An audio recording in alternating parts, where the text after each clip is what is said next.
And just to set a little bit the context and provide a little bit of background on the work that we've been doing in the Strength for Diversity project over several years and how it can apply and help in the Ukrainian situation. So just to a little bit of context, by the end of 2021, there were almost 90 million forcibly displaced worldwide. This includes refugees, but also internally displaced people, asylum seekers, and Venezuelans displaced abroad. From this number, the demographics of people who have been forcibly displaced, there's about 53% are adults, about 41% are children, most equally split between boys and girls, and about 6% are those above 60. The situation in Ukraine is a little bit different. There has been many, of course, refugees coming, especially to European countries, but increasing also now to other countries.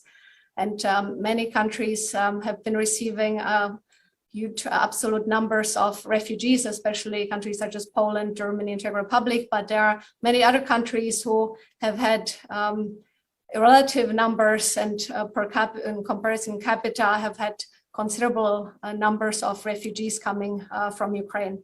About 3.5 million refugees from Ukraine registered for temporary protection. There have been over 8 million border crossing from Ukraine, but also 3 million border crossing to Ukraine. And estimates indicated perhaps 8 million of Ukrainians have been internally displaced since the beginning of the war. What is different perhaps with this crisis is that this has been, in terms of size and geography, this has been a very important crisis, and there's been the largest refugee flows in Europe since World War II. It's also different in terms of the demographics. It's especially women and children who have come, who have left Ukraine. And this has also implication not only for education system, but also for labor markets, for example. So what have we learned over the years from earlier crises? It's very important to provide opportunities and address needs of refugee students in terms of the learning needs. So not only provide opportunities to learn host country language, but also developing mother tongue of refugees. It's also key that refugee students are able to overcome interruptions in schooling, in some cases more limited education, and adjust to a new education system. And they also need to communicate with others, feel a sense of belonging, and develop a strong personal identity. And not to forget, they need to feel safe and learn to cope with loss, separation, and or trauma. We have developed a framework, kind of a holistic model, which looks at addressing all these learning, social, and emotional needs, and the different policies and practices that can help to respond to these needs. So how can countries support refugee students from Ukraine? There's been a lot already happening. The European Union law requires that the newcomers are registered in host country within 3 months of moving. There have been some flexibility, but there's already many preparations ongoing in countries for summer camps, summer schools, and we'll hear more about that soon. Host countries also need to develop compatible system and flexible pathways, since many of these refugees might be returning to Ukraine in the future. And there are already opportunities to learn Ukrainian language, history, and culture, but also follow the Ukrainian curriculum. It will also be necessary to have a flexible recognition of student qualifications at all levels of education, and there are already some guidelines in place for different levels.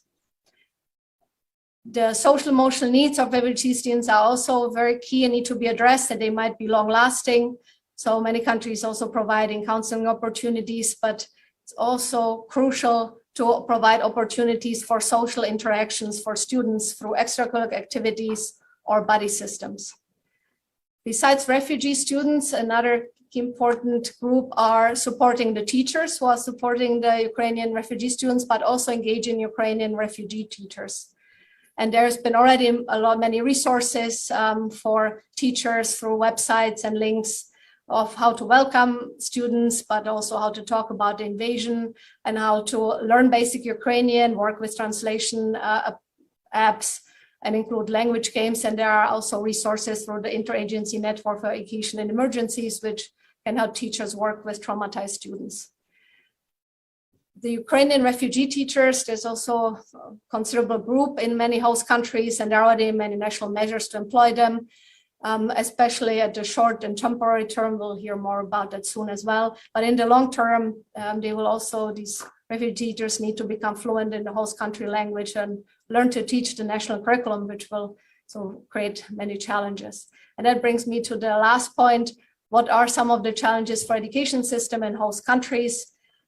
And there are many, but just focus on three. One is the education planning. So the administrative problems of enrolling children, including them in the national education system. Many of the refugees have been covered through temporary protection. Don't often have a fixed address, are moving around, so it's very hard to actually know where they are, and then creates challenges of how to enroll them in schools. Second major challenge is on capacity. Many of the schools are also already running out of capacity.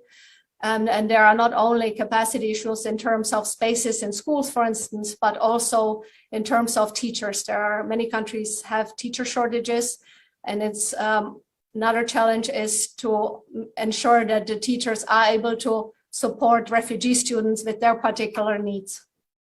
And then the last main challenge is the mental health and psychological support. There is a high prevalence of stress and trauma among Ukrainian refugee students. Our UNHCR colleagues have coined it the double traumatism, because many of those students were displaced internally in Ukraine, and in a second step then left Ukraine and are now living in host countries. So many have experienced this double traumatism, and their parents, and especially mothers, often are also suffering from mental health conditions. So this creates additional challenges. So I will finish here, and we'll hear much more about these issues from my colleagues Abel and Vivian. Thank you.